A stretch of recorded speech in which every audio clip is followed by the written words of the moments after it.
Think you'd do anything for fashion? Would you wear something that could poison you, cripple you, or even set you on fire? For people in the Victorian era, this wasn't a choice. It was normal. Their search for beauty and status came with a terrifying price tag. Welcome to a time when looking good could literally kill you. The killer dresses, arsenic, and flammable fabrics. Our first story is about a color, a beautiful, brilliant green. It was the hottest trend in dresses, wallpapers, even toys. They called it Scheele's green, and it was everywhere. But this beautiful color had a dark secret. It was made from arsenic, one of the most deadly poisons on Earth. Women would wear these dresses to parties. They would sweat. The poison would mix with the sweat and be absorbed by their skin. They would breathe in the toxic dust from the fabric. The symptoms started small: rashes, sores on the skin, constant headaches. Then it got worse: sickness, organ failure, and death. Dressmakers who worked with the fabric got sick first. There are stories of women just collapsing at balls. But poison wasn't the only danger. Their dresses were also a fire hazard. Think about it. Huge, fluffy skirts made from cotton and muslin. Now imagine walking past a candle or getting too close to the fireplace. Sound effect of a quick whoosh of flame. The fabric would go up in seconds. There was no time to get the huge dress off. Hundreds of women, from poor factory workers to famous aristocrats, died horrifying deaths because their fashionable clothes were like kindling. One famous case was a young dancer named Ada. She was getting ready for a party. She turned too quickly near a lit match. Her dress caught fire. She suffered for weeks before she passed away. Her story shocked the world, but the fashion didn't change quickly enough. If you think tight jeans are uncomfortable, you haven't seen anything. The most dangerous trend wasn't something they put on, it was something they put themselves into. The corset.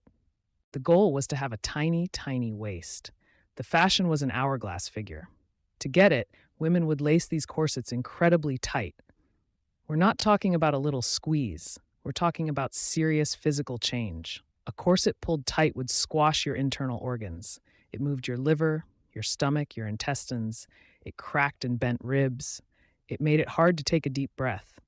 Women would often faint because they couldn't get enough air. That's why they had fainting couches. Doctors at the time warned everyone.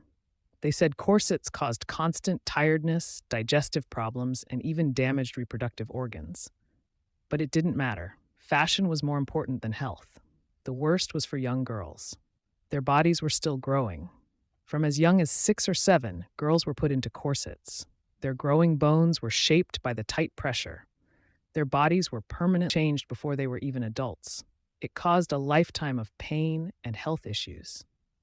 But the desire for that small waist was too strong. Women would do anything to achieve it, even if it meant they couldn't run, couldn't breathe, and lived in constant pain.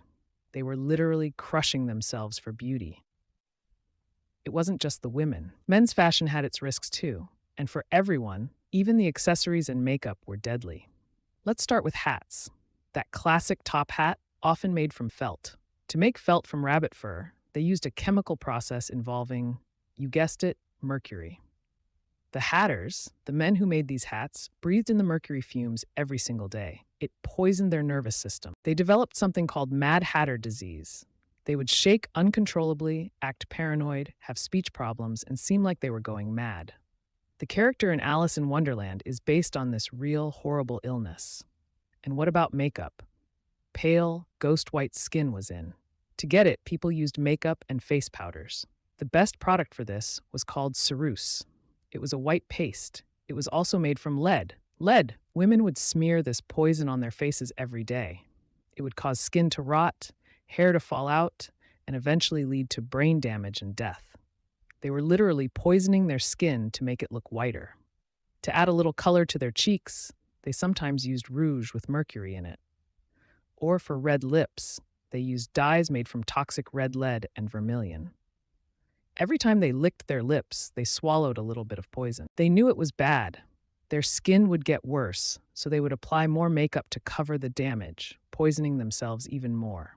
It was a terrible, deadly cycle. The legacy of deadly fashion. So, why did they do it? Why wear poison and break your bones? It was about status. Looking wealthy and attractive was the most important thing. If you had a tiny waist, it meant you didn't have to work. If you had pale skin, it meant you weren't a laborer who worked in the sun. The pressure to fit in was huge, and there were no safety rules. Companies could sell anything, even if it was full of poison, and call it perfectly safe. Eventually, people started to listen. Newspapers wrote stories about the arsenic waltz and the killer corsets. Doctors showed proof. Laws slowly started to change, and safer alternatives were found. But these dangerous trends lasted for decades. It makes you think, right? What do we do today for fashion that might be dangerous? Extreme high heels? Super tight pants? Maybe in 100 years, people will make a video about us. If this shocked you and you learned something new, hit the like button.